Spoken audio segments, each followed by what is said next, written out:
Sometime in the months immediately following September of 2015, Virginia Giuffre was folding laundry in her Colorado home one night when a blinding light suddenly began spilling through the windows at the front of the house. A car had driven the length of her long, winding gravel driveway, pulled up in front of her house, and turned on its high beams as it quietly idled there. If this had been an isolated incident, someone might entertain the idea that it was an odd prank, or just a drunk driver who'd come to the wrong house. But this was far from the first intruder that she had dealt with.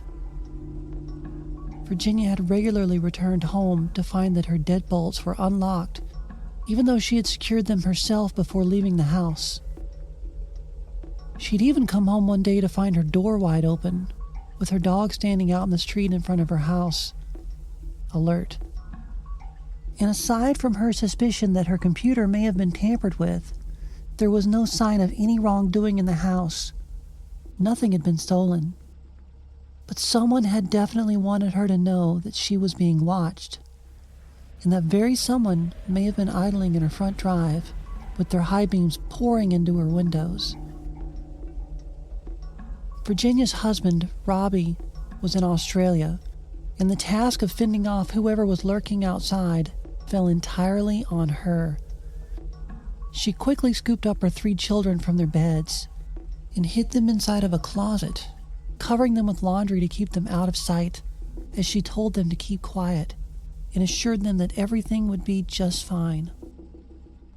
Virginia then retrieved her 5-shot revolver from her safe, and, with her Malamute named Bear at her side, she opened the front door, cocked her gun, and pointed it at the driver's side windshield of the idling car.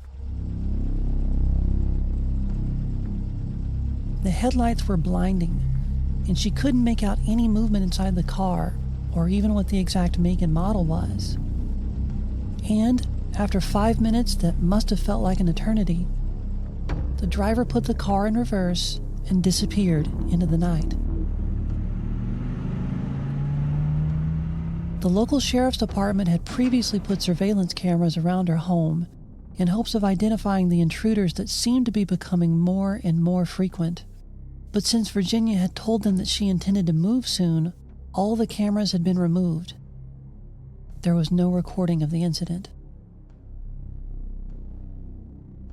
Virginia would later learn that this kind of intimidation was common for victims of Jeffrey Epstein, like herself.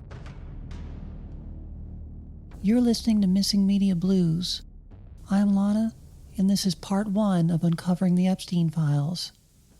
Who killed Virginia Giuffre?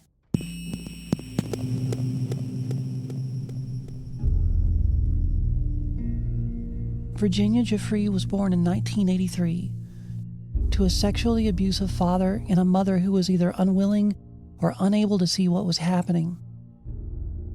Her father began abusing her at the age of 7 and is said to have allowed a family friend named Forrest to do the same. Unsurprisingly, Virginia was a troubled child. By the time she was a teenager, she was skipping school, drinking, doing drugs, and becoming increasingly prone to defiant, emotional outbursts.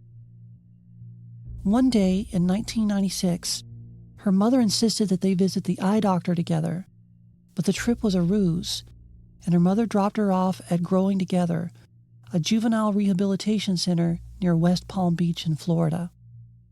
And in case you're wondering what kinds of things they did to rehabilitate young women there, one of their bizarre practices, according to Virginia, was to have girls aged 13 to 17 stare at themselves in the mirror and yell, "I am a whore, a slut, a druggie," as they gazed into their own eyes. And they were also made to recite a prayer of sorts that said they were learning to hear God's voice. At Growing Together, infractions were met with swift punishment, which meant being thrown against a floor or a wall. And older kids were put in charge of the younger ones to ensure that they would be accompanied everywhere they went, including the bathroom.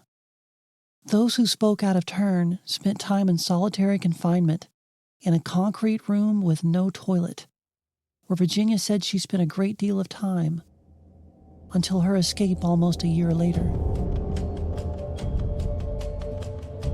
Virginia managed to escape on foot, where she hid in a clothing store where she exchanged her uniform for street clothes and left without paying. From there, she panhandled some money for a train ticket to Miami, where she wanted to see the beach and have some peace for once in her life. But she wouldn't find it there. While she did meet some charitable people, she also suffered more abuse while hitchhiking, after which she took refuge one night in an empty beach parking lot. And even though she probably shouldn't have been brave enough to hitchhike again anytime soon, she had no intention of going back to growing together, or, worse yet, home to her parents. So, when a limousine pulled up and a wealthy man sitting in the back seat insisted that he could look after her, she got in. This guy, as I'm sure you suspect, was not a good Samaritan. His name was Ron Eppinger, who was the head of a modeling agency called Perfect 10. Eppinger would hold her captive at his home for 6 months with a group of other girls. And here, Virginia was abused regularly, until Eppinger gave her to a man connected to a Fort Lauderdale nightclub. This man introduced her to his friends as his girlfriend, and being that she was only 16, her youthful appearance apparently raised some eyebrows because someone reported him. In June of 1999, the FBI raided the man's home, where they found Virginia asleep next to him, wearing nothing. When she left, all that she had to put on was a metallic blue miniskirt that she had been made to wear. The FBI contacted Virginia's father, and when he arrived to pick her up, he called her a whore. Virginia's father was a maintenance man at Trump's Mar-a-Lago club in Palm Beach, where he got her a job as a locker room attendant at the facility's massage parlor the following year. She was paid $9 per hour.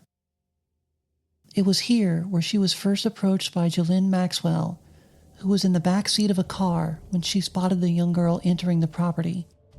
Reportedly, she told her driver to stop immediately.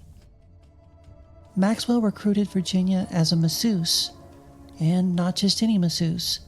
She was to look after rich and powerful people. This was her opportunity to travel, see the world, and get the hell out of Florida and away from her troubles. The only problem? Virginia had no credentials whatsoever as a massage therapist. She just looked after locker rooms for Trump. Well, not to worry, Maxwell assured her. Maxwell would help her get the massage therapy education that she needed, and everything would be taken care of. It all sounded too good to be true. And, as you know, it was. When Virginia was introduced to Epstein later that evening, Maxwell and Epstein asked her about her life. Where did she go to school? Did she have any siblings? Virginia told him that she had 2, one older stepbrother and one little brother. This information would, of course, be used against her later. And of all the questions that they asked, one stuck out as alarmingly strange. Did she take birth control? And stranger still, she was asked if she had lost her virginity. Virginia, of course, thought that she had met Epstein in order to give him a massage. But Virginia was abused by not only Epstein that night, but also, to her surprise, Maxwell as well. Now at this point, it's worth asking, why would Virginia ever have anything to do with Epstein and Maxwell again after this? And the answer, of course, is, what did she have to go back to? She was still hoping to learn a skill that would grant her some independence, and this seemed like her only opportunity. Dozens of girls came and went from Epstein's home, and many never returned after their first visit. But Virginia was asked to come back. Epstein gave her $2,500 to get her own apartment, and although she was excited about the prospect of independence, Epstein also issued her a threat while showing her a photograph of her little brother. "We know where he goes to school," he said. "You must never tell a soul what goes on in this house." Virginia traveled the world with Epstein's entourage and soon gained the trust of her traffickers, which meant that she would soon be taking up a new role with them, recruiting girls. The criteria she was given was that they be white, between the ages of 12 and 17, have a wholesome girl-next-door quality, and be vulnerable enough to consider accepting money for sexual favors. So, what did Virginia say to these girls, exactly? "I work for a billionaire who has taste for beautiful young girls. He has contacts in the acting, modeling, and art worlds, and he'd love to help you make your dreams come true. Come meet him." This wasn't done for the promise of more money, but out of fear of making Epstein dissatisfied with her. While Virginia did disclose to the girls exactly what would be expected of them, it doesn't change the fact that she targeted girls who were down on their luck and had few appealing options in life. She even recruited some of her own friends. Virginia's life with Epstein was under constant surveillance. Epstein's properties had hidden cameras everywhere, even in the clocks. She felt that there was no escape, and her depression and anxiety began to make her a less than ideal captive. So, Maxwell sent Virginia to a doctor so that Virginia could get a prescription for Xanax, which is said to have made her feel numb and maybe even oddly complacent. At the doctor's appointment, Virginia told the physician exactly why she needed the prescription and exactly what was happening to her. The man wrote the prescription and expressed no concern whatsoever. During her time with Epstein, Virginia was abused by French model scout Jean-Luc Brunel, Les Wexner of Victoria's Secret, and Prince Andrew, with whom Virginia took a photo in 2001. Both Prince Andrew and Ghislaine Maxwell have since called the photograph a forgery and disavowed any knowledge of Virginia's time with Prince Andrew. Although in exchange for her time with Prince Andrew, Epstein gave Virginia $15,000.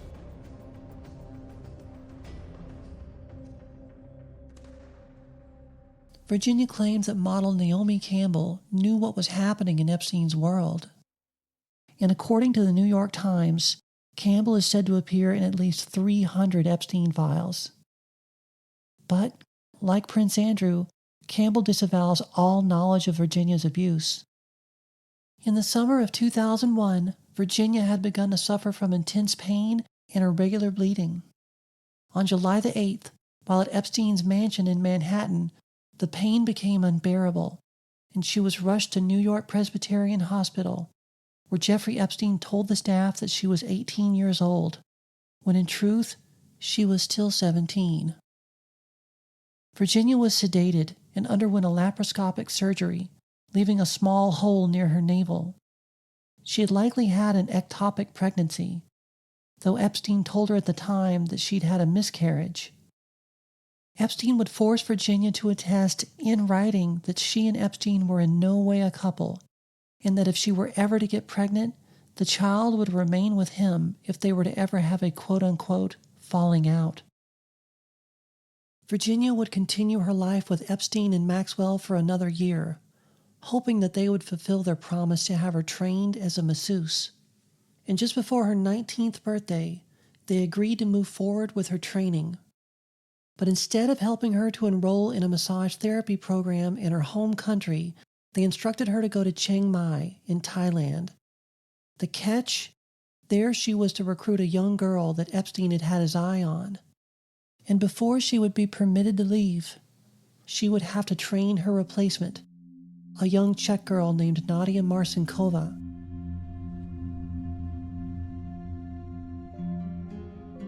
Maxwell gave Virginia phone numbers and addresses of Western Union offices where she could pick up money. And once Virginia was in Thailand, Maxwell would call Virginia's hotel to check on her almost daily asking if she had tracked down Epstein's latest target yet.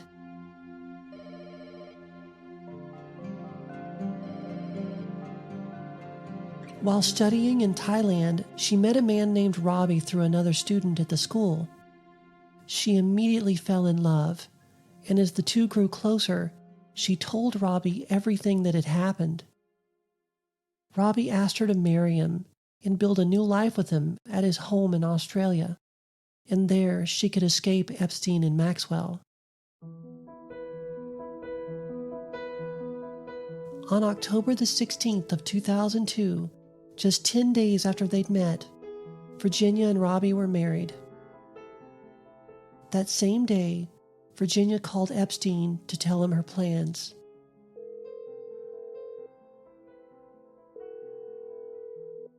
After he finally answered the phone, after moments that must have felt like an excruciatingly long time, Virginia said plainly, "I fell in love and got married, Giuffre.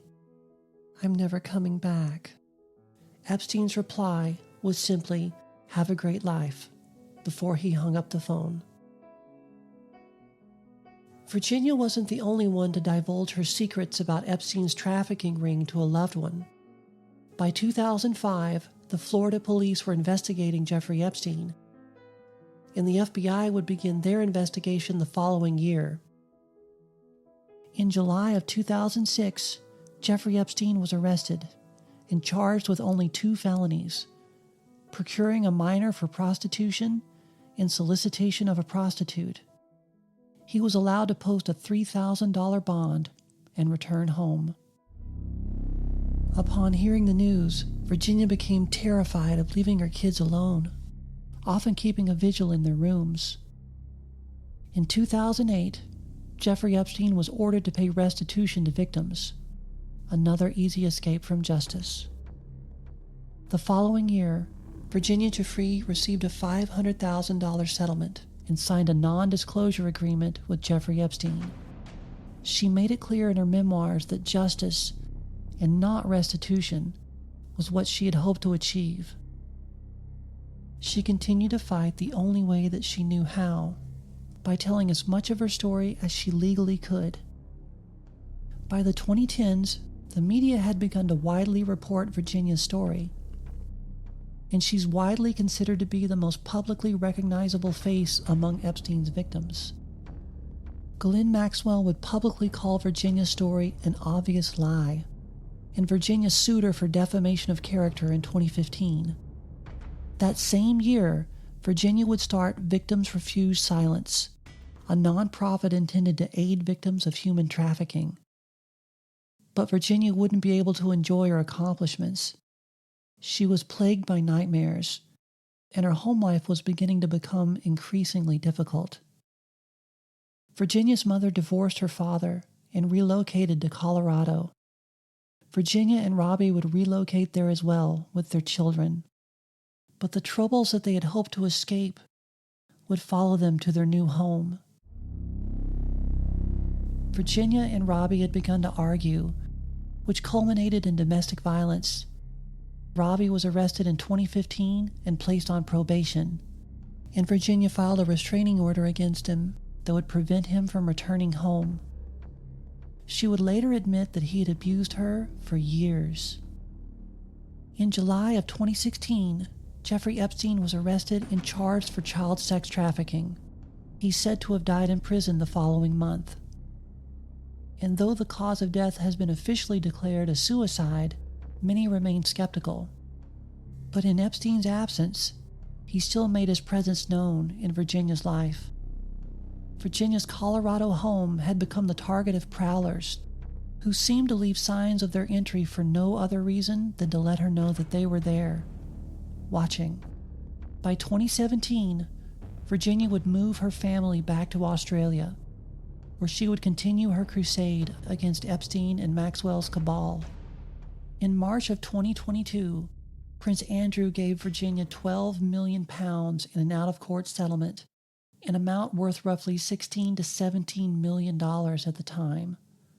Virginia had quickly become a tremendous liability to rich and powerful predators, and there are those who believe that she was deemed too dangerous to be kept alive. But threats from the elite weren't the only problem that haunted Virginia. Her troubles with her husband continued, and crescendoed in early 2025 when her husband issued a restraining order against her, which restricted her from seeing her children, now aged 15, 16, and 19. I'm not sure if the order would have applied to her oldest son, Alex, who was now a legal adult. Someone unfamiliar with Virginia's story might be led to assume that she had become violent with Robbie, but it was actually Robbie who had become violent with her. Reportedly, she was left with a perforated eye and a cracked sternum after an altercation with him. The restraining order was presumed to be retaliatory against her previous order that she had filed against him, and it may also have been preemptive, avoiding any repercussions that might come if she were to file a new order against him. The following month, Virginia was reportedly in the passenger side of her car when it was struck by a school bus going 110 kilometers per hour. She was badly injured in the collision and suffered kidney failure, after which doctors gave her only 4 days left to live.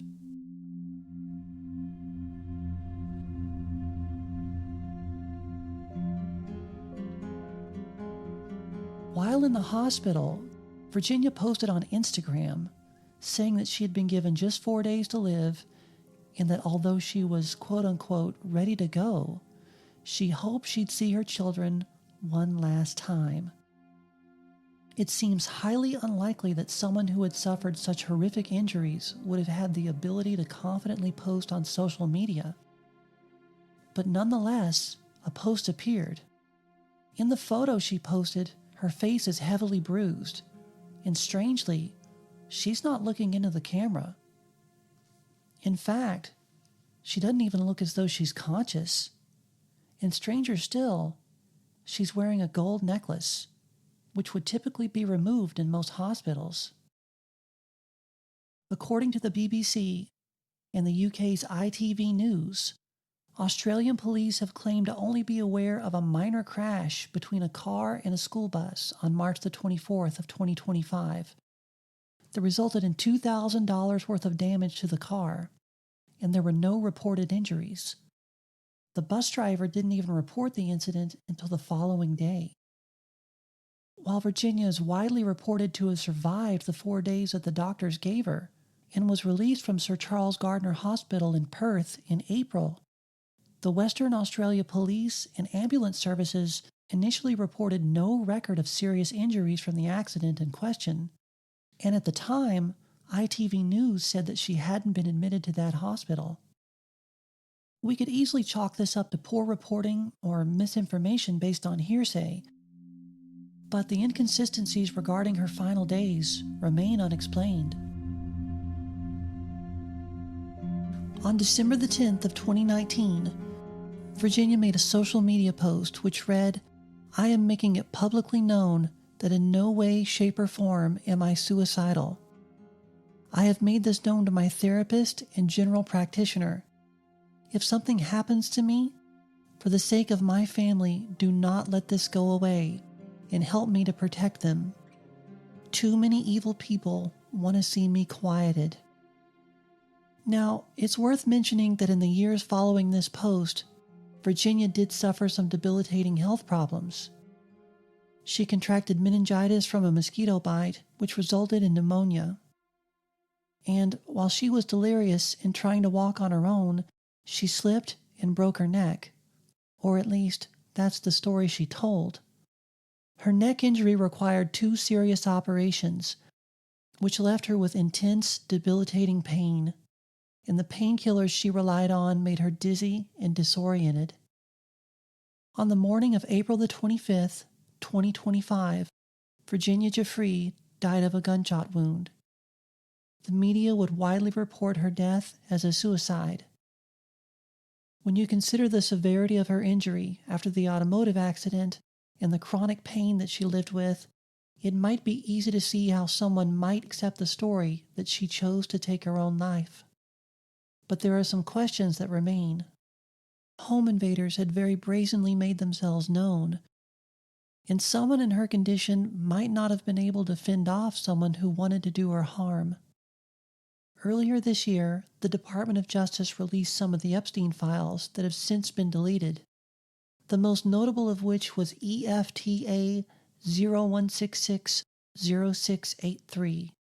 That's Echo Foxtrot Tango Alpha 01660683, which includes a testimony from a former Epstein victim who reported a sex trafficking ring at Trump's golf course in Rancho Palos Verdes, California, between 1995 and 1996.